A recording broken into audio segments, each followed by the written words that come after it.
Bismillahirrahmanirrahim. Assalamualaikum warahmatullahi taala wabarakatuh. Alhamdulillah wassalatu wassalamu ala Rasulillah Sayyidina Muhammad ibn Abdullah wa ala alihi wa sahbihi wa mawalah. La hawla wa la quwata illa billah.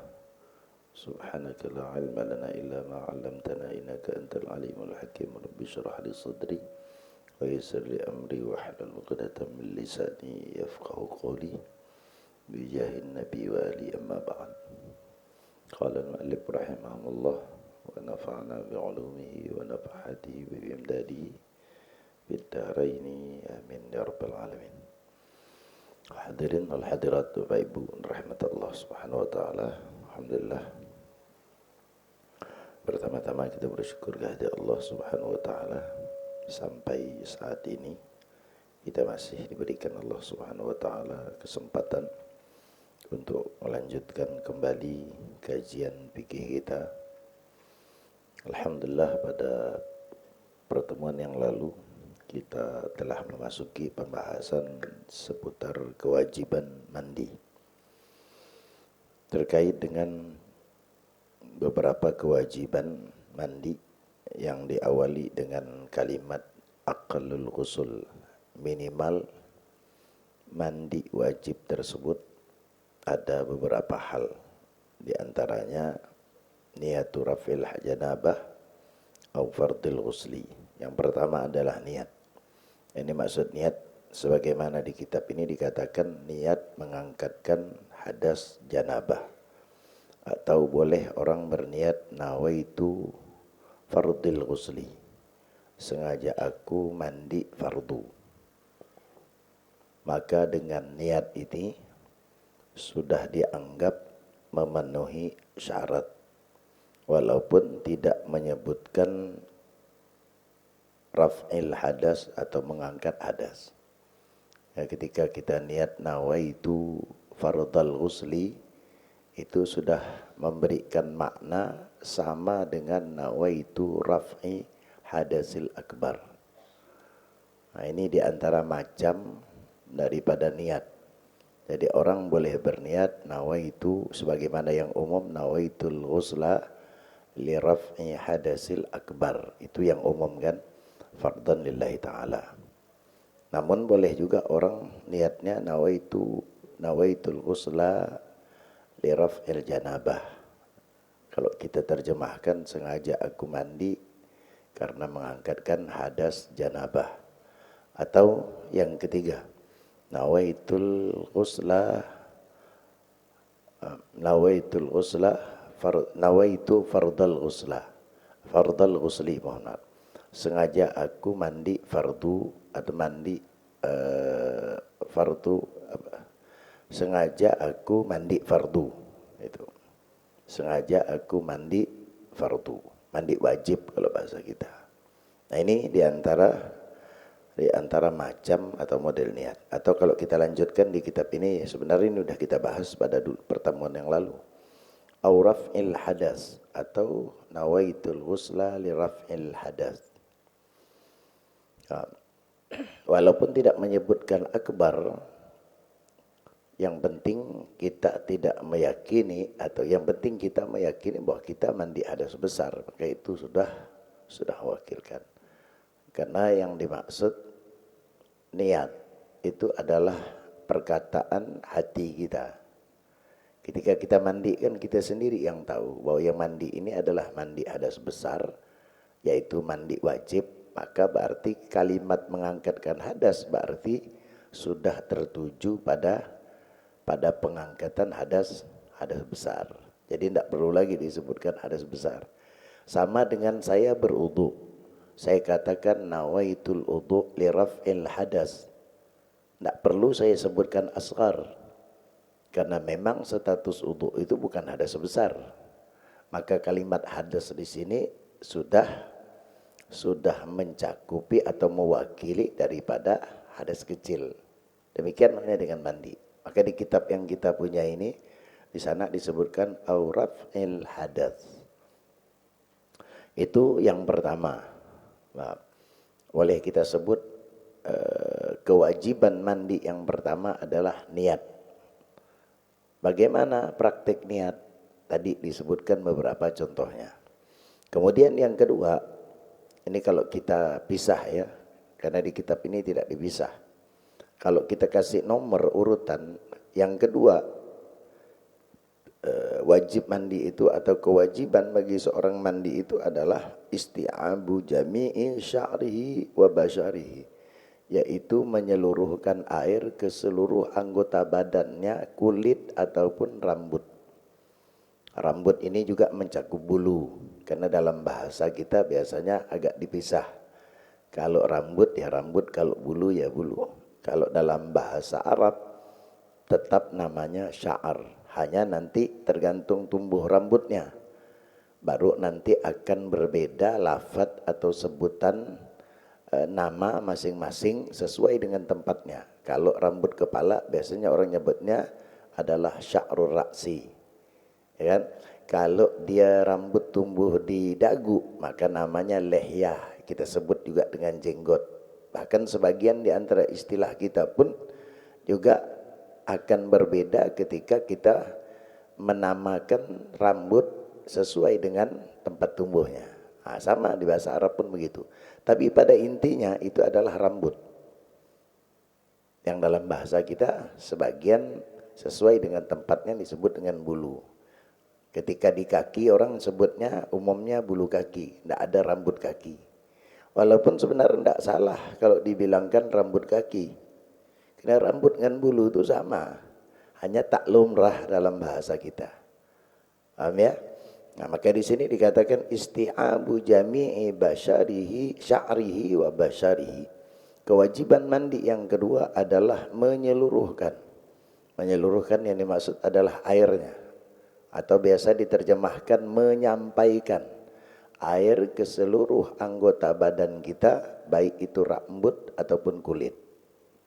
Kan kita ada kulit semua. Itu syarat mandi.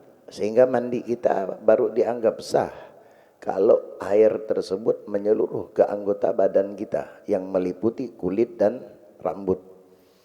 Oleh karenanya di saat kita mandi hadas besar ada beberapa hal yang nanti di belakang dia masuk dalam kategori sunnah. Namun wajib bagi kita untuk memperhatikan bagian di antara tubuh kita yang dikhawatirkan tidak terkena daripada air.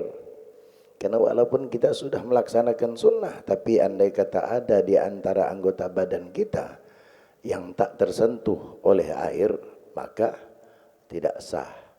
Maka oleh karena itu bukan kewajiban kita bukan hanya memperhatikan anggota badan kita yang tidak terkena, tapi juga memperhatikan hal-hal yang sekiranya dapat menghalangi sampainya air.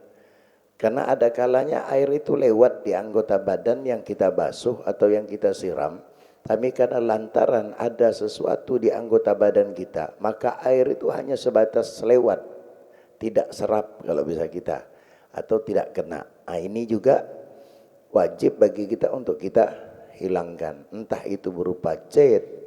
Biasanya kalau saya gambarkan entah itu berupa sisik ikan, karena diantaranya yang bisa menghalang itu sisik ikan. Kita orang pesisir biasanya lebih tahu. Karena sisik ikan itu kalau dia nempel di anggota badan kita, karena sisik ikan itu lama kan dia akan mengerut. Nah, dia nanti akan menahan. Sehingga yang di bawah sisik itu kadang-kadang bukan kadang-kadang, pada umumnya tidak tersentuh atau tidak terkena air. Nah, kalau memang ada, maka hilangkan. Maka oleh karena itu wajib juga bagi kita untuk memperhatikan hal-hal yang ada di anggota badan kita yang sekiranya dapat menghalangi sampainya air. Saya contohkan tadi beberapa cat, kemudian sisik ikan, atau bisa jadi lilin. Dan hari ini mungkin lebih banyak lagi ya. Kalau untuk perempuan mungkin lebih ke kutiknya, atau mungkin ke macam-macam lah. Macam-macam tuh. Karena yang nempel di pipi perempuan kan banyak hari ini. Kalau dulu kan bedak cap nyonya. Itu pertama murah, kedua ndak usahakan kena air, kena keringatnya dia luntur. Hari ini ada bedak, ndak usahakan kena keringat, kena air pun tak masalah. Nah, jadi air ya kadang-kadang tuh tak mampir, kalah dari daun keladi. Nah itu sudah bisa kita pastikan bahwa benda yang katakanlah mungkin nama kita bedak dan sebagainya, itu berarti kalau sifatnya semacam itu berarti menghalangi air. Maka sebelum kita mandi, hilangkan dulu. Tidak dilarang pakai bedaknya. Cuman ada hal-hal nanti ketika wudu, karena ketika wudu wajib untuk menyampaikan air walaupun tidak keseluruhan badan, tapi minimal di anggota wudu. Dan di antara perempuan biasanya yang menjadi tempat hiasan adalah wajah. Wajah itu bagian di antara anggota wudu. Nah kalau mandi juga karena wajah pun bagian di antara anggota mandi, maka itu juga perlu diperhatikan.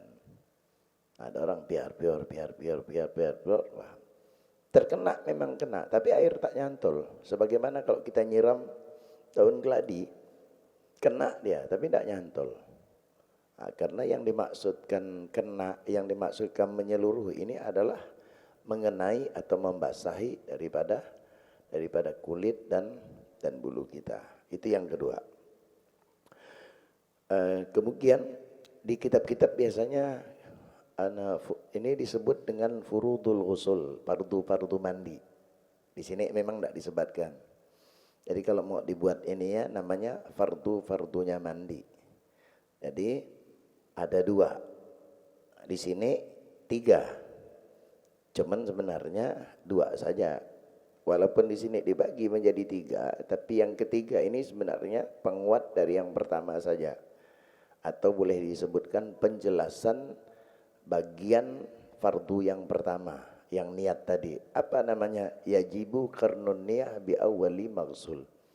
Yang tadi niat yang wajib tadi ketika mandi, maka kewajiban niat bukan hanya menghadirkan niat mandi di dalam hati kita, tapi kewajibannya juga harus membarengkan niat yang wajib tersebut dengan pembasuhan pertama anggota badan kita. Paham ya? Nah, dengan awal yang dibasuh. Bebas ini. Karena mandi itu anggotanya 1. Jadi orang bebas mau memulai niatnya dari mana. Ketika dia nyiram kakinya dia sudah berniat. Andai kata berbarengan siraman kaki dengan niatnya, maka sah. Hanya tak dapatkan sunnah, karena sunnah dimulai dari kepala. Tapi kalau wudu wajib menyertakan niat dengan pembasuhan wajah. Karena anggota pertama dari wudu adalah wajah. Tidak boleh nanti kalau niatnya ketika basuh tangan. Karena dia bukan anggota pertama. Karena dia ada urutan, ada tertib. Di dalam wudu, di dalam mandi tidak ada tertib. Tertib itu hanya sunnah. Dalam wudu tertib itu masuk dari fardu atau wajibnya wudu. Paham ya? Kemudian selesai sudah. Wasunanuhu, kita akan membahas sunnah. Nah tadi kan yang di awal pertama dikatakan ada di kitab kita ini aqallul usul. Yang saya terjemahkan, mandi wajib itu ada 2 cara kalau kita bagi. Pertama, cara minimal. Ada cara yang sempurna. Cara yang sempurna, cara minimal itu yang tadi itu. Hendaknya berniat, itu minimal. Menyampaikan air ke seluruh anggota badan kita, baik rambut ataupun kulit. Itu minimal mandi. Nah, ada cara yang sempurna. Cara yang sempurna ini juga bagian dari cara yang pertama. Hanya diikuti atau disertai dengan sunnah-sunnah. Jadi cara yang kedua ini bukan berarti berbeda dengan cara pertama. Sama. Hanya untuk cara yang kedua yang disebut dengan cara yang sempurna. Selain dengan cara yang pertama tadi yang merupakan kewajiban. Karena itu adalah minimal. Hendaknya juga diiringi dengan kesunahan-kesunahan. Jadi ketika cara yang pertama itu diiringi dengan kesunahan, maka menjadilah bagian atau cara yang kedua, cara yang sempurna di dalam mandi. Kalau ada orang tidak mau ambil sunnah, main asal saja, pokoknya asal basah, mau dia siram dari kaki, dari tengah, dari mana, ketika dia nyiramnya berbarengan dengan niat dan niatnya sudah dianggap sah, setelah dia mandi basahkan semua, dilihat kena semua, sah. Adakah kesunahan? Tidak ada, karena ngasal-ngasal tadi, siramnya dari sini, kiri, kanan, tidak ada. Nah itu minimal, kalau untuk sah, sah. Jadi kalimat minimal itu cara sah mandi. Nah, untuk yang kedua, dia bukan hanya melihat keabsahannya saja, tapi ada kesunahan. Maka cara yang kedua ini adalah cara yang sempurna. Apa saja kesunahan-kesunahan untuk memperoleh kesempurnaan mandi? Di sini disebutkan dengan istilah wa sunanuhu, adapun sunnahnya mandi. Yang pertama adalah istiqbal, al-istiqbal. Istiqbal menghadap kiblat. Jadi di saat kita mandi hadas besar, maka di antara kesunahan hendaknya menghadap ke kiblat. Baik di dalam WC ataupun di luar WC. Sunnah. Walaupun ulama mengatakan in amkana, jika memungkinkan, karena ada saatnya tidak memungkinkan, tempat gitu sempit, tidak memungkinkan bagi kita untuk mengarahkan atau membalikkan badan kita ke arah kiblat. Tapi saya kira untuk pengarahan ke arah kiblat ini agak mudah lah, tidak sesulit sebagaimana yang dibayang. Tapi andai kata, kan kadang-kadang kita ini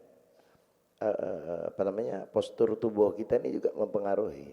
Ada orang yang gemuk betul, paham, tak usahkan nak balikkan badannya, nak masuk kamar mandi saya bingung Ustaz. Nah, kan ada, ngapa pula ukuran pintu kamar mandi itu 80 biasanya, dia lebarnya 120, kan payah.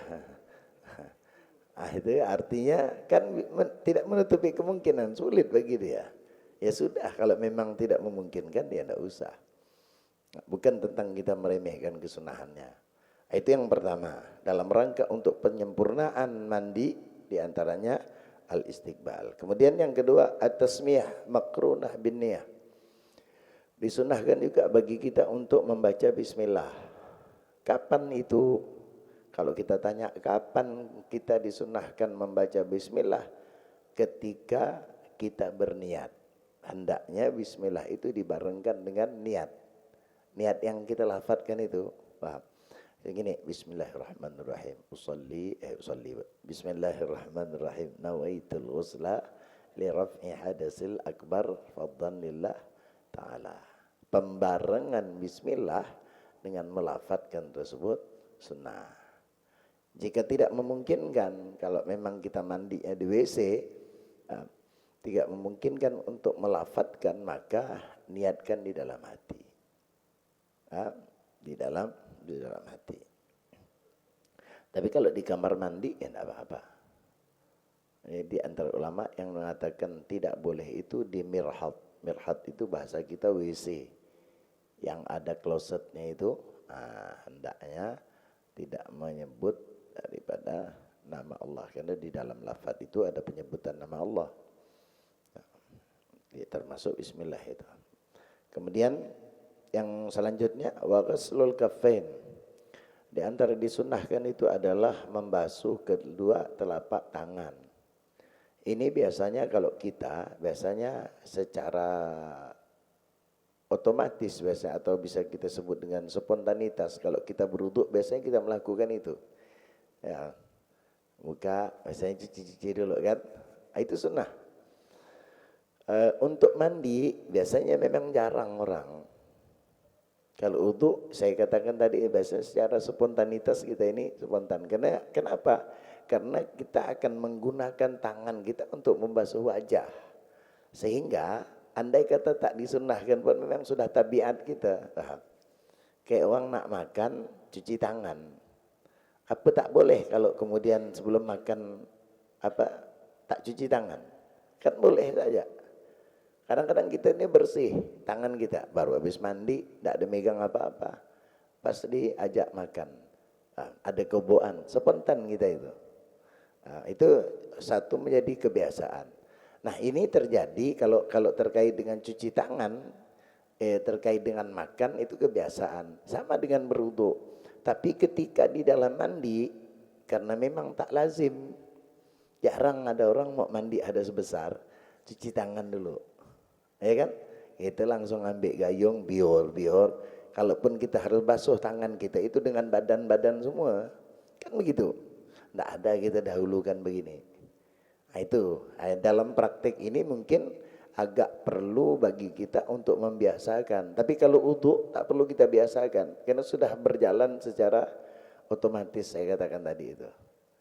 Kecuali kalau kita pakai gayung kali wudunya. Kalau kita pakai pet keran, itu otomatis tuh. Coba lihat. Saya lihat orang kalau kita lihat buka keran spontan dia itu.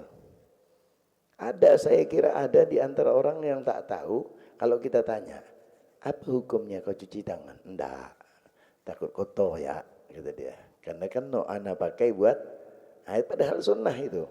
Itu anak kata kalau dalam bab wudu mungkin ini, paham. Adalah sesuatu yang memang sudah merupakan keharusan. Tapi ketika dalam mandi ini yang kadang-kadang jarang. Karena umumnya kita mandi itu menggunakan gayung. Beda dengan wudu. Karena wudu bisa kita lakukan kadang-kadang di pad. Nah ini kadang-kadang. Maka dalam hal ini sunnah bagi kita cuci dulu tangan kita.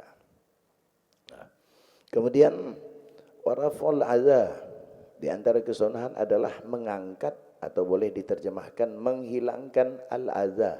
Adza ini kotoran dan sifatnya umum nih, tidak harus kotoran. Termasuk tadi yang saya katakan, hal-hal yang sekiranya dapat menghambat atau menghambat sampainya air itu dihilangkan. Itu juga disebut adza. Adza itu sebenarnya lebih kepada gangguan. Tidak tahu di terjemahan itu apa? Kotorannya. Hilangkan dulu. Hilangkan. Sunnah hukumnya. Kecuali kata ulama kalau ada satu kotoran, yang kotoran itu kalau tak dihilangkan maka akan menghalangi atau menghambat sampainya air, maka menghilangkannya bukan sunnah tapi wajib. Karena mandi kita tak sah kalau tak kita hilangkan. Nah yang tadi sunnah itu, yang sekiranya kotoran tadi, paham? Seperti mohon maaf, di bawah kuku kita ini biasa ada daki, kalau bahasa kita kan daki. Nah, debu-debu yang kemudian terkumpul kena keringat kita, hasil dari badan kita biasanya. Nah itu daki, itu sesuatu yang serap air, tidak menghalangi dia. Cuman ada kekhawatiran bisa saja menghalangi. Tapi pada umumnya bahwa daki itu dia akan lembut bersamaan dengan siram air sehingga dia serap air. Nah ulama mengatakan dikhawatirkan takut bisa menghalangi atau tidak sempurna, maka sunnah untuk dihilangkan. Jadi kesunahan menghilangkan gangguan atau kotoran ini sekiranya kotoran tadi tidak menghalangi daripada sampainya air. Tuh kuku kita dibersihkan. Atau mungkin ada yang kadang-kadang kan ada daki, atau bisa jadi kotoran itu tidak harus najis ya. Seperti kalau di tamu mandi, kita baru habis dari sawah ke apa, ada lumpur, bersihkan dulu. Karena khawatir lumpur itu kan kadang-kadang kalau dah terlalu lama dia agak mengeras. Sehingga kalau dengan 1 kali 2 kali siraman kadang-kadang belum serap air ke lumpur tersebut. Nah itu hilangkan. Itu yang dimaksud menghilangkan daripada adza. Kemudian selanjutnya summa ta'ahudu mawadhi'il intaf. Kemudian disunnahkan untuk menggosok tempat-tempat yang berliku-liku atau apa namanya, lempitan-lempitan. Ini di badan kita ini ada lempitan, ada macam-macam ya, lipatan yang macam-macam nih lipatan ini. Nah, di bawah ketiak kita itu juga lipatan. Bagi kita yang perutnya agak masya Allah, bisa jadi di situ juga tempatnya. Jadi mesti diangkat sedikit. Karena di saat kita berdiri pun kadang-kadang terlindung. Nah, itu juga harus dihilangkan. Maka sebelum kita mandi, sebelum kita berniat, maka dibasahkan terlebih dahulu. Maka tadi itu tangan dicuci, lempit-lempitan. Kemudian nih hati-hati juga termasuk in'ithaf itu, nih lekukan-lekukan di telinga kita. Ini di bagian sini ini, ini bagian luar ya, yang harus dan wajib kita sampaikan air. Maka usahakan kalau pas mandi nyiram bagian ini, termasuk ketika kita sudah berniat nyiram atas, letakkan gayung kita basahkan tangan kita gini kan. Ini kadang-kadang mohon maaf, apalagi telinga kita ini kan macam-macam. Ada yang kadang-kadang lekuannya tidak begitu terlalu ekstrim. Nah, ada yang ekstrim lekuannya, rapat, tebal, keras lagi. Ada kan macam-macam, macam tikungan lah, tikungan. Ada tikungan tajam, ada yang enggak gitu. Yang kadang-kadang tuh ada di sini. Itu kita bantu hilangkan. Belakang kita, semualah anggota badan kita ya. Penggosokan itu sekaligus untuk meratakan air yang kita siram yang ada di anggota badan kita tadi. Ya, hanya mungkin ini bisa kita praktekkan. Yang dimaksud seperti ini bersamaan dengan basuhan setiap bagian kepala dengan disertai dengan gosokan, bagian kanan disertai dengan gosokan, kiri juga dengan gosokan. Itu kalau kita mandinya di shower atau yang sejenisnya, entah air terjun entah kita buatkan dari tempayan, dibuat keran kan biasa itu, shower pribadi lah. Dulu kan di Jawa gitu tuh, ada kendi ditaruhnya di atas. Jadi memang lebih aman. Pertama, kalau bisa kita perlu ya enggak perlu beli kendi. Hari ini sudah ada tong kecil yang biru tuh. Itu salah satu di antara cara agar kita di saat menggunakan air tidak khawatir mustakmal. Karena kalau sifatnya keran enggak mustakmal dia. Kasih kan tong biru yang kecil itu ada tutupnya. Itu khusus kan untuk wudu. Tapi kalau hari ini orang dah malas buat gitu karena keran alhamdulillah 24 jam kecuali kalau dia tak bayar. Ya, nanti nak cabut. Selagi dia bayar aman insyaallah. Kan anak eman tuh. Jadi memang wudu kalau bisa, usahakan memang kalau bisa, tapi tidak harus. Untuk mencegah kemustakmalan itu salah satu di antaranya pakai keran. Itu pertama. Yang kedua, mencegah istibzar, mubazir. Pakai centong itu pasti mubazir. Saya sudah jelaskan dulu. Mandikah termasuk berwudu, pakai centong itu jauh lebih mubazir. Orang kita ini kadang-kadang keran mahal, shower mahal, beli aja mahal. Setelah kita gunakan sebenarnya lebih murah. Kita yang beli sekali kita hitung, yang setiap hari kita pakai tak kita hitung. Itu kadang-kadang perhitungan kita sering teko karena melihat satu kali belinya. Orang kita ini kadang beli yang murah ya lah, beli yang murah. Padahal dia mampu beli yang mahal. Kalau saya pribadi, kecuali tak mampu. Saya pribadi, saya beli cari yang bagus. Saya tak mampu, saya tak beli. Tapi kalau saya mampu nih, kalau bukan mengajarkan, enggak. Tapi perhitungannya gini, kita beli yang bagus. Satu kali kita beli mahal, tapi lama proses pemakaiannya. Ada orang kadang-kadang mau murah, setiap minggu ganti.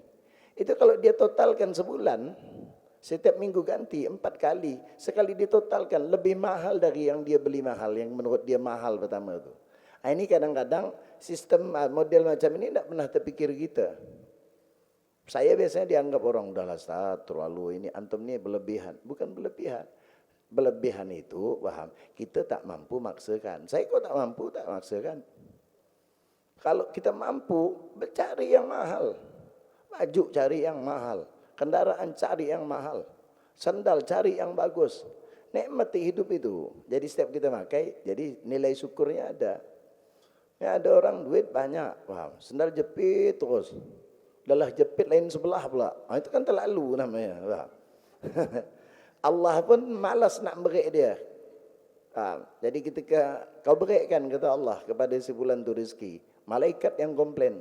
Kata malaikat, janganlah ya Allah. Apa pula? Yang diberi kemarin ya tak pernah beli. Lain sebelah tendalnya. Ini bahasa kita, paham? Sama dengan ini, software, paham? Walaupun saya sudah pasang di rumah tuh saya beli, makanya saya ngomong, paham? Cuman belum sempat ngalir. Itu ya. Salah juga saya tuh, paham? Tapi niat dah ada insyaallah. Kalau ada orang berniat, baru niat. Saya bukan hanya niat, dah beli. Menang satu langkah saya dengan orang yang bawa niat tuh. Itu kalau bisa pakai itu, paham? Murah, lebih murah. Bayangkan kita mandi itu. Cuman orang Melayu ni payah. Bukan apa Ustaz, memang murah, tak puas. Kalau dah bab tak puas ni payah nak idalilkan, paham? Sila, paham? Bila perlu ada gayung yang besar setengah ember tu. Memang kadang-kadang gitu ya. Itu tak bisa dibantah. Saya pun tak bisa bantahnya. Saya kadang-kadang ada centong dua, satu kecil. Kan ada jual centong kecil sekarang ni kan. Imut-imut dia. Saya coba, karena centong tu hilang. Itu ya, pakai itu. Ya Allah. Tak nyaman. Jadi memang betul juga. Kalau dah sampai di bab itu dah terserahlah. Karena saya merasakan, memang tak nyaman memang. Kita memang alhamdulillah kita ini air Allah anugerahkan, bahkan bukan zaman kita saja, dari nenek datuk kita memang air luar biasa. Itu nikmat dari Allah. Sehingga betul-betul kita ini puas kalau mandi. Nggak ada apa-apa kalau sebab itu tidak masalah. Kemudian itu selingan tuh, paham? Wastishabun niyah. Kemudian selanjutnya istishab an-niyah. Wastishabun niyah. Istishabun niyah ini artinya menghadirkan niat. Niat itu yang wajib di saat kita membasuh anggota pertama. Kalau dalam mandi di saat membasuh anggota badan kita atau kepala kita. Ketika sudah dapat, artinya niat yang kita niatkan dalam hati kita berbarengan dengan siraman air, itu berarti niat dah dapat. Sisanya anggota yang lain tinggal menyempurnakan. Namun kata ulama, sunnah di saat setelah itu, jadi niat itu tetap kita hadirkan. Hadirkan itu maksudnya bahwa kita sadar ini mandi. Itu yang maksudnya. Bukan nawaitul ghusla, bukan. Paham? Bukan itu. Karena ada di antara orang kadang-kadang di pertengahan mandi ini dilupa kalau dia ini mandi wajib. Itu bisa jadi karena faktor di antaranya dia ngobrol. Makanya makruh orang mandi itu ngobrol. Mandi wajib maksudnya ya sama dengan wudu. Karena wudu pun istishabun niyah itu sunnah. Yang wajib itu niat itu pertama saja di saat pembasuhan wajah. Tapi menghadirkan keseluruhan praktik wudu itu, menghadirkan niat itu sunnah. Makanya berbicara makruh dalam wudu. Kenapa? Karena di saat kita kontak bicara dengan orang, itu secara otomatis kesadaran kita dengan praktik wudu kita ini terbagi. Bisa jadi bahkan bukan hanya terbagi, tapi terfokus berpindah kepada pembicaraan orang. Sehingga Pak kita lupa kalau kita dalam wudu. Dan itu terbukti. Biasanya orang yang berwudu banyak ngomong, lupa dia. Tadi udah kuping belum ya? Berarti kan ketika itu dia hilang, lenyap niatnya. Orang kalau sadar, dia tidak akan pernah tertukar anggotanya. Atau bahkan tak pernah mikir lagi anggotanya. Secara spontan habis muka, kemudian tangan. Ya kan? Itu berarti dia hadir. Itu yang dimaksud istishabun niyah. Sunnah. Kemudian wa alla yanqusa ma'ahu an sa'in. Kemudian di antara kesunahan berkaitan dengan mandi, hendaknya air yang dia pergunakan untuk mandi tidak kurang dari 1 sa'. Sa' itu takaran, ukuran. Untuk air bahkan ya untuk air umum sa'. Takaran dalam Islam kan banyak, ada mud, ada sa', ada ritel, ada apalagi itu kullah, macam-macam ya. Ini sa'. Karena Rasulullah pun ketika menjelaskan tentang ada satu hadis yang menjelaskan tentang air atau takaran air yang dipakai Rasulullah mandi itu disebutkan di sana la yanqusu an sa', tidak kurang dari 1 sa'. Ini oleh karenanya hendaknya kita tidak kurang 1 sa'. Nabi pernah mandi itu dengan 1 sa' dan beruduk dengan 1 mud. Itu Nabi, kemarin dah pernah saya jelaskan. Andai kata ada di antara kita yang bisa mempraktikkan itu, sahkah? Ya sah. Yang penting itu tadi, kalau uduk terbasuh semua, kalau mandi basah semua. Kan begitu. Nah, tapi secara hukum maka disunnahkan hendaknya tidak kurang dari 1 sa'.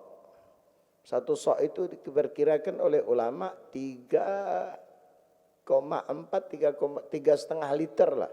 Dikit ya. Model kita tak cukup. Setengah bak ya, kadang-kadang masih nunggu ngisi air. Ngapa belum mandi? Setengah ya bak tuh. Biasa berkumbah gitu orang. Tahu berkumbah tak? Bersimbah, berkumbah, berkincah.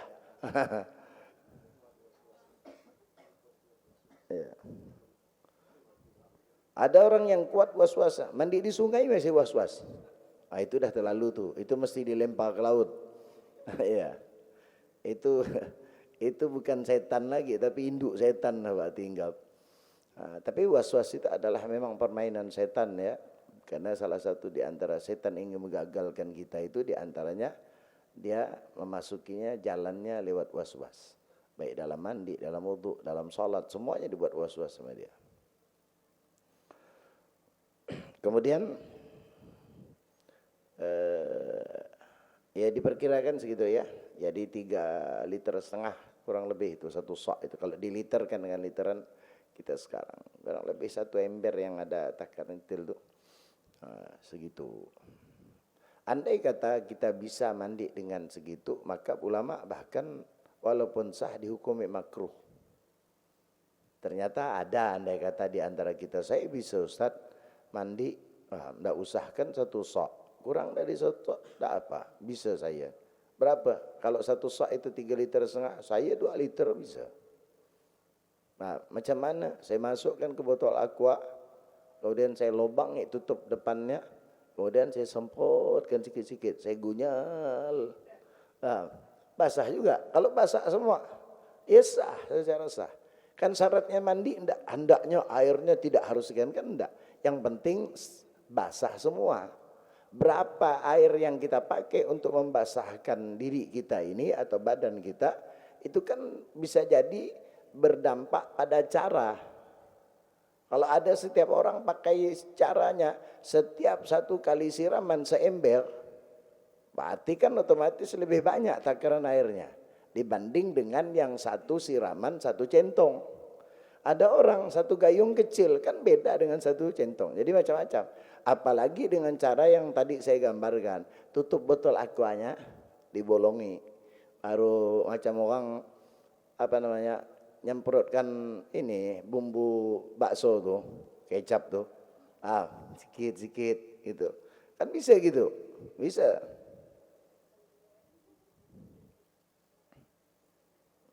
Agak cepat paham kalau dicontohkan dengan bakso, berasa ke leher ya. Terus wa an tutbi'a al-mar'ah ghaira mu'taddah al-wafah athar ad-dam bimiskin. Dan ini kesunahan tentunya khusus untuk perempuan. Nah, laki-laki enggak. Wa an tutbi'a al-mar'ah, dan hendaknya atau disunnahkan bagi seorang perempuan untuk mengikuti tutbi'a itu maknanya memang mengikuti.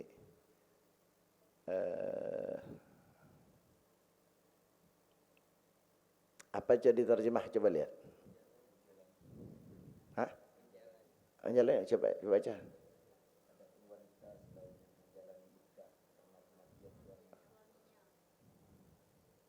Terus belum selesai. Apa? Antutbi'a itu aneh.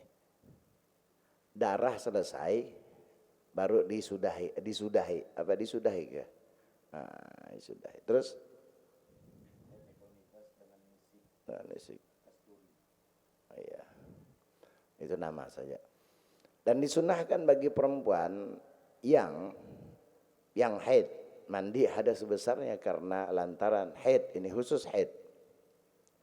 Hendaknya dia menyudahi darah yang keluar setelah dia mandi dengan mengoleskan atau mengusapkan minyak wangi atau sejenisnya, entah itu misik, kalau di sini kan digunakan dengan misik. Dengan misik. Itu sunnah. Karena apa? Karena salah satu di antara, ada beberapa faedah di antaranya tentunya karena darah haid itu bagaimanapun ya darah. Artinya ada sifat baunya, amis dan sebagainya. Jadi tidak menutupi kemungkinan setelah mandi pun, walaupun dia statusnya sudah bersih, kadang-kadang dampak dari bau darah haid itu masih menonjol, masih nampak. Maka di antara cara untuk menghilangkan bau darah atau bekas darah yang mungkin waktu keluarnya cukup lama, ada 6 hari, 7 hari dan sebagainya, kan itu biasanya memberikan efek melekatnya bau darah dan sebagainya, sehingga sunnah untuk dipakaikan misik. Itu pertama. Yang kedua, hikmahnya itu agar kemudian menghilangkan dampak atau efek daripada bau darah yang selama ini keluar. Kemudian ada hikmah lain kata ulama, menggunakan wewangian untuk perempuan tadi setelah mereka haid, itu salah satu di antara merangsang kesuburan rahim. Oleh karenanya kalau memang itu tujuannya, jadi untuk minyak wangi ini memang tidak ditentukan minyak wangi apa, walaupun di sini disebutkan misik, tapi tidak harus, yang penting dengan minyak wangi. Tapi hari ini kita juga perlu waspada karena nanti berdampak kepada penyakit dan sebagainya, karena minyak wangi kan banyak juga campurannya, ada dan aneka ragamnya. Itu juga perlu. Kalau misik dan misik yang ori asli, hari ini kalau kita misik pun ragu kita. Namanya sih Masya Allah, misik. Ya baunya ada, tapi kadang-kadang masang di kamar, makanya di kamar, keluar pintu rumah hilang lah. Kadang-kadang begitu. Jadi bingung memang. Tapi tetap bukan berarti ketidakadaan atau tidak orinya satu minyak kemudian membuat kesunahan ini dicabut atau ditiadakan. Enggak, sunnah tetap sunnah. Tapi sebagai bentuk saran, kalau memang harus pakai itu, ya usahakan minyaknya yang baik. Karena tempat yang kita oleh sebut tempat sensitif, gampang, perawan. Itu diantaranya. Kemudian kata ulama, kalau memang tidak ada minyak, ini boleh kita jadikan solusi. Atau bisa jadi ada minyak, tapi ada timbul kekhawatiran besar. Karena hari ini itu tadi, minyak kadang-kadang tidak murni. Terus harus dengan apa? Dengan segala sesuatu yang wangi, apa saja. Jadi untuk perempuan ya hari ini mungkin kan ada tuh,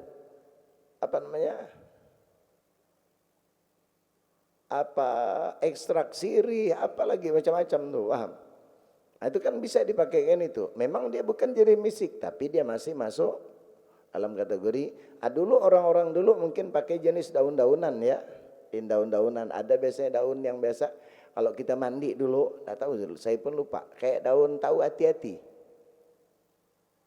Bukan hati-hati waspada, bukan daun hati-hati gitu orang dulu. Ada daun macam daun hati-hati. Itu dia punya daun wangi.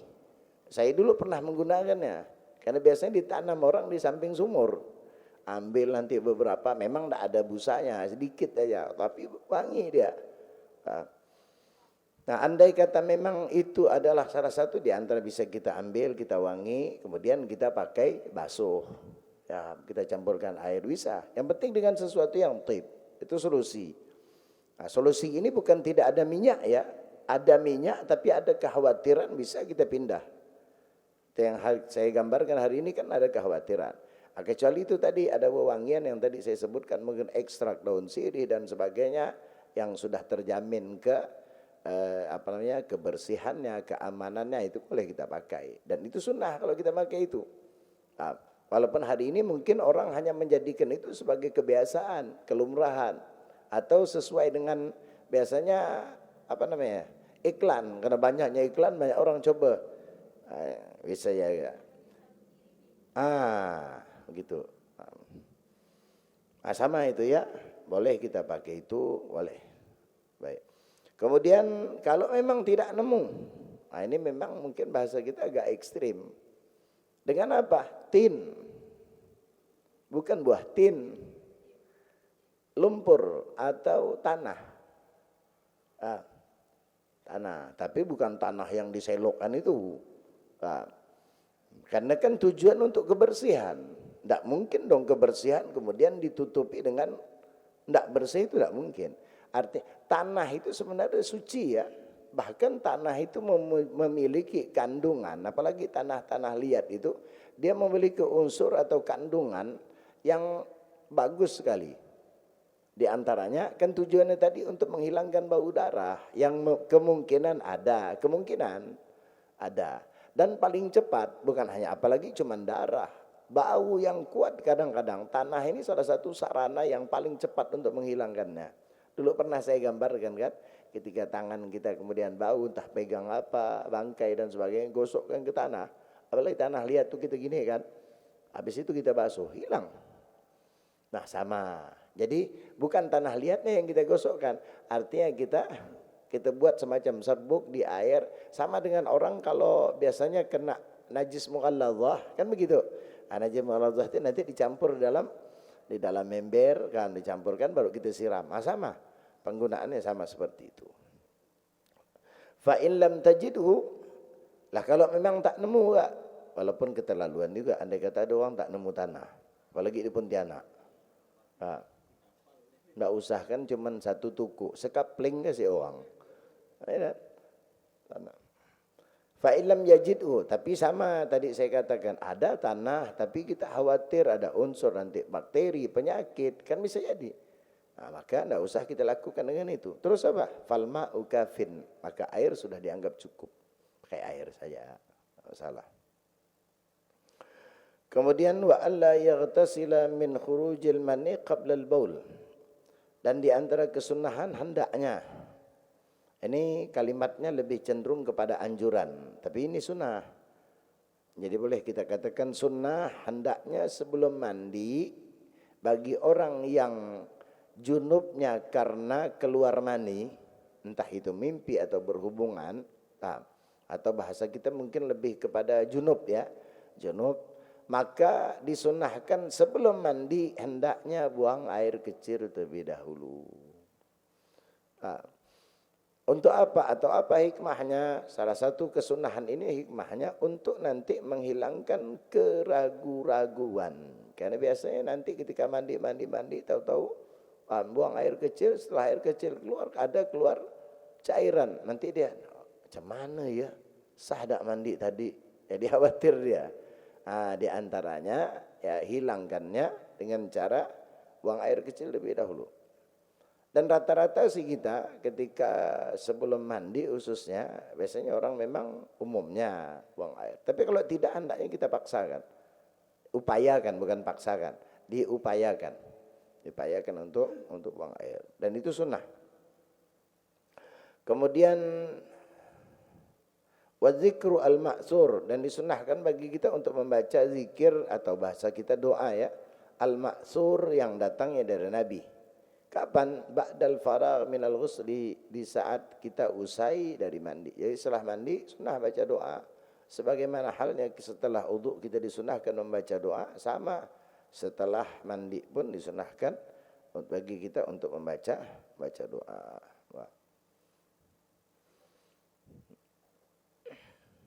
Kemudian dzikran ma'sur ba'dal faragh minal ghusli wa tarkul isti'anah. Dan terakhir di antara kesunahan wudu itu adalah tarkul i'anah. Kalau doa itu sama ya, doa sama dengan doa wudu, sama. Asyhadu an la ilaha illallah, asyhadu anna Muhammadan rasulullah. Allahumma ja'alni minat tawabin wa ja'alni minal mutatahhirin wa ja'alni min ibadika shalihin. Sama. Baca doanya setelah mandi, setelah wudu. Kemudian terakhir tadi saya sebutkan di antara kesunahan mandi hendaknya tarkul isti'anah, meninggalkan atau tidak meminta bantuan. Nah, itu sunnah. Karena meminta bantuan, yang dimaksud tidak meminta bantuan ini dalam hal mandi ya, dalam hal mandi, praktek mandi, penyiramannya. Karena kata ulama kalau hanya untuk minta hidupkan keran, minta geserkan air, itu minta geserkan tong air maksudnya, itu tidak masuk dalam kategori yang dimakruhkan. Walaupun secara bahasa juga minta tolong, kan tak tolong kita, tolong nggak air itu geser ke sini, digeserkan orang. Itu tidak dimakruh. Yang dimakruh itu dalam praktik mandinya. Boy, ngapa pula? Tolong nggak siramkan aku? Nak apa? Aku nak mandi air besar. Mak lah 1 kali siram. Pakai sunnah ya kita kawan. Kalau pakai sunnah kan banyak dapat duitnya. Karena kepala 3 kali, kanan 3 kali, kiri 3 kali. Belum lagi gosok-gosok yang lain. Makruh itu ya, makruh. Tergesana. Karena dalam praktek ibadah sesuatu yang bisa kita lakukan sendiri, maka di saat kita minta bantu kepada orang, praktek ibadah yang yang nisbatnya kepada diri kita ya, gerakan badan, perbuatan itu gitu termasuk salat, itu makruh. Dan termasuk halnya wudu, makruh minta bantu. Pertama karena seolah-olah kita tidak suka dengan ibadah. Maka hal itu tidak dibenarkan walaupun bukan berarti berdosa. Tapi dipandang syariat itu diantara perkara yang tak baik. Karena seolah-olah macam orang anti dengan satu ibadah. Padahal ini adalah peluang. Karena ketika kita melakukan sunnah, bukan praktik yang kita lakukan saja sunnah. Tapi gerak yang kita pergunakan untuk mempraktikkan kesunnah itu nilainya ibadah. Itu nilainya ibadah. Makanya kita ini umat Nabi Muhammad ini kaya dengan pahala. Pahala dengan pahala. Ngantar jenazah, hadir jenazah, kan dapat pahala. Kita kemudian ikut andil dalam mengangkat, kan ada orang ngiringi, ada orang ngangkat jenazah. Itu tidak mungkin sama ngiringi dengan angkat jenazah, beda. Padahal kalau kita pikir sama-sama berjalan ke kuburan. Kenapa? Karena dalam berjalannya dia bersamaan dengan praktik suatu ibadahnya. Yang sana dapat pahala juga. Bukan berarti yang tak bawa jenazah tak dapat pahala. Tapi kualitas pahalanya ini dapat bonusnya. Ini berjalan. Di samping berjalan, paham? Dia kemudian dibebani dengan satu kebaikan. Apa itu? Membawa jenazah. Tadi dia hanya diberatkan kakinya untuk melangkah, kemudian untuk mengantar saudaranya. Kalau kita hitung bahasa kasar kita ini, kalau yang tak bawa jenazah, kakinya saja yang dihitung pahala kalau bahasa kitanya. Itu untuk memudahkan menilainya. Sementara ini kan beda. Jalannya dia agak berat, sana kan belenggang. Ini agak berat sedikit, tambah hati-hati. Itu nilai ibadah. Itu kaya kita dengan ibadah. Maka dalam praktek mandi, kita bisa melaksanakan kewajiban mandi, bahkan berikut kesunahannya. Kesunahan yang lain, tolong boy, kanan. Aku mau lakukan sunnah. Tapi orang lain ni ramah. Beda dengan kita yang melakukannya sendiri. Kecuali kalau sampai masanya kita kemudian tak sanggup, tak mampu. Darurat, entah sakit atau lumpuh atau bahkan mungkin ada gejala atau ada suatu penyakit yang tidak memungkinkan bagi kita untuk banyak bergerak. Dalam kondisi seperti itu bahkan dikatakan bukan hanya dimakruhkan tapi memang boleh untuk meminta bantuan. Jadi ini dalam prakteknya. Terakhir itu watarkul isti'anah. Jam berapa? 10:30. Cukup ya?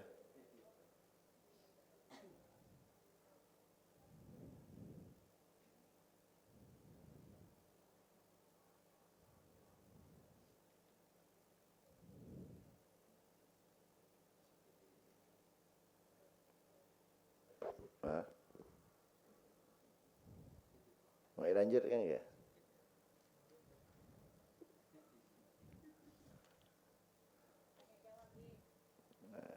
Baiklah. Baiklah ya.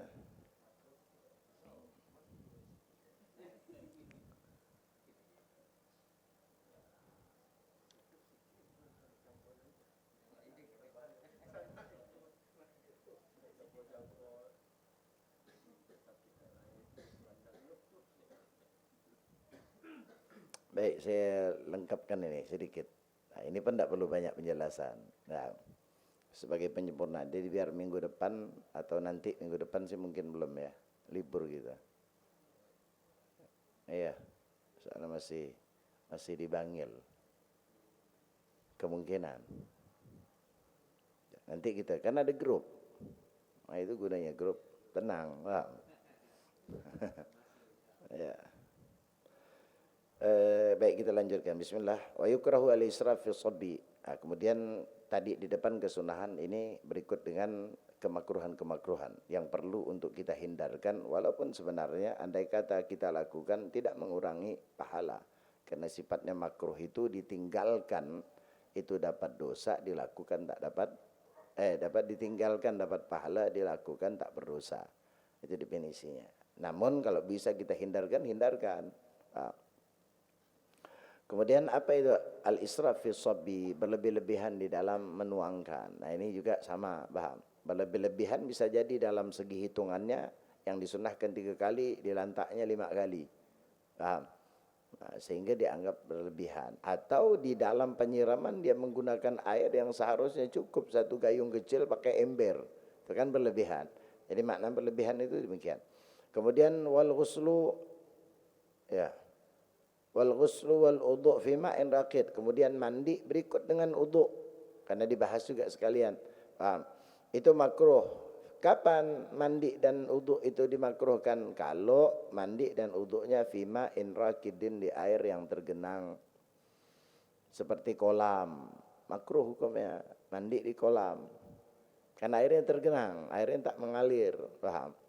Walaupun di antara ulama memberikan syarat air atau mandi atau udhu di air yang tergenang. Air yang tergenang itu tentunya air yang lebih dari 2 kulah ya. Nah, tapi dia tidak yastabhir kalau bahasa, tidak melimpah ruah. Karena biasanya ada air tergenang tapi melimpah ruah. Bisa jadi limpah ruah ini adanya tekanan airnya, volume airnya banyak atau kemudian lebar luas. Ada kolam 1 hektar. Itu kan istilahnya tidak ngaruh. Nah, kalau ada kolam cuma ukuran 6 meter kali 6 meter. Airnya lebih dari 2 kula. Bahkan bisa jadi ribuan kula.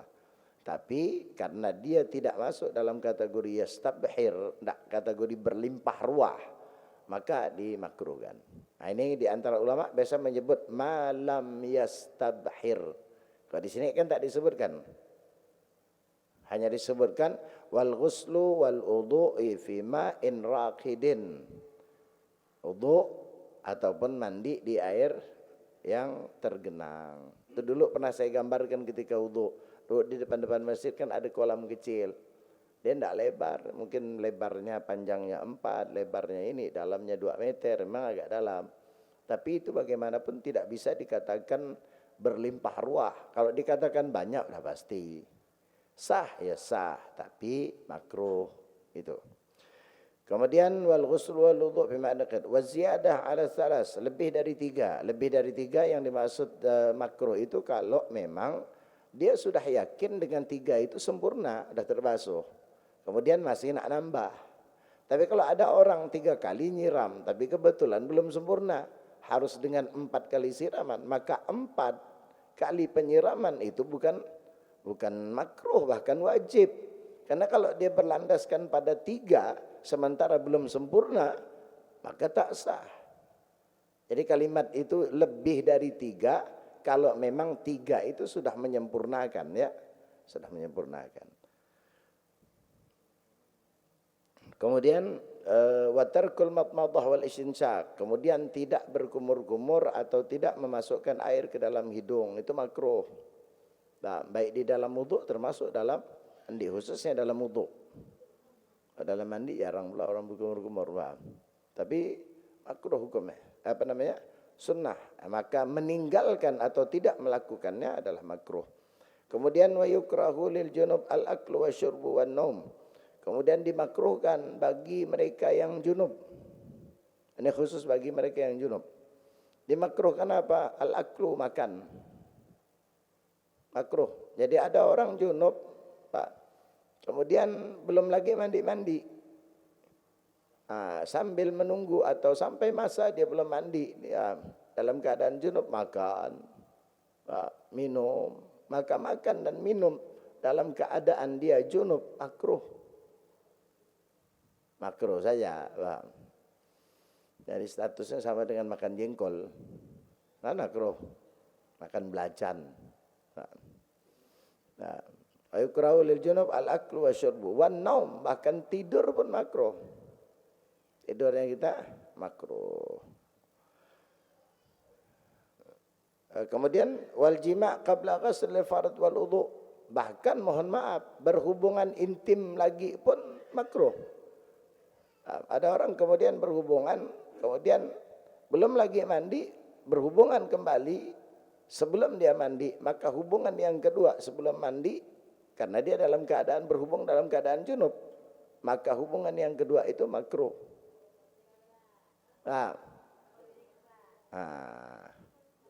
Seperti itulah. Jadi kalau bahasa memang kita ni kan lah, ya udahlah, paham? Berarti sekalian mandi, kan gitu. Tapi Pak status makruh. Namun ada solusi agar tidak makruh. Sebagaimana dikatakan di akhir itu, kapan? Qabla ghaslil fardi wal wudu. Kalau itu sebelum dia cuci atau basuh kemaluannya atau sebelum wudu. Jadi kalau dalam keadaan junub, kemudian dia ingin berhubungan, maka untuk menghilangkan kemakruhannya, ia cuci kemaluannya, kemudian berwudu, selesai. Termasuk makan dan minum. Sekarang saya mungkin faktor macam-macam. Hari ini mungkin kita beralasan malas. Tapi bisa jadi suatu keadaan dingin betul, tak mampu kita. Nunggu-nunggu agak jam 11 mandi. Saya pernah waktu itu di Malang. Di Batu itu, di puncak itu. Itu jam 9, macam jam 3 subuh gitu. Bahkan lebih dingin lagi. Ujung pagi, cuci tangan dia takut. Itu mandi itu agak siang. Andai kata kemudian ke iklim atau keadaannya menuntut kita semacam itu, maka kalaulah menyakitkan badan kita untuk mandi pada saat itu, harus diundur karena memang tidak ada kewajiban yang kita lakukan seperti salat dan sebagainya, maka untuk menghilangkan kemakruhan wudu saya selesai. Wudu, habis wudu sudah makan, minum, itu tidak lagi dimakruhkan. Jadi solusi daripada kemakruhan di saat kita berjunub, di saat kita junub, untuk makan, minum, termasuk tidur, itu kalau kita sebelum berwudu. Kalau dengan cara berwudu maka selesai. Kemudian wakadha munqati'atul haid wan nifas. Demikian perempuan makruh hukumnya perempuan berhubungan setelah selesainya dia dari haid dan nifas, sebelum mandi. Yang diharamkan itu berhubungan di saat haid. Sekarang haidnya sudah selesai, berhenti sudah darahnya, nifasnya pun sudah rampung, tapi masalahnya belum mandi, berhubungan makruh. Bahkan ulama mengatakan, ada di antara ulama mengatakan al-karahah ma'at tahrim, kemakruhan mendekati kepada keharaman. Tak tahu di kitab terjemahan apa di akhir. Begitu juga itu dimaksudnya disamakan statusnya dengan orang yang junub, alias makruh makan, minum, berhubungan bagi orang yang selesai haid atau nifas sebelum mandi. Caranya bagaimana? Wudu saja. Wudu. Cuci, wudu, selesai. Tapi di antara ulama yang saya katakan tadi itu ada yang mengatakan Karahatut tahrim. Karahatut tahrim itu artinya kemakruhan yang mendekati kepada keharaman. Tapi tetap statusnya makruh. Dasar makruh. Karena yang diharamkan itu kan bersamaan dengan datangnya haid. Sekarang haid dah selesai. Kan masalahnya cuma dia belum mandi. Sebenarnya dia sudah suci. Secara haid sudah suci. Walaupun dia belum suci. Secara hadas begitu. Maka diperbolehkan. Baik, saya kira demikian, kita tutup dulu dari saya, nanti insyaallah dilanjutkan. Kita tutup sama-sama baca doa kafaratul majlis. A'udzubillahi minasyaitonir rajim. Bismillahirrahmanirrahim. Subhanakallahumma wa bihamdika asyhadu an la ilaha illa anta astaghfiruka wa atubu ilaik. Wassalamualaikum warahmatullahi wabarakatuh.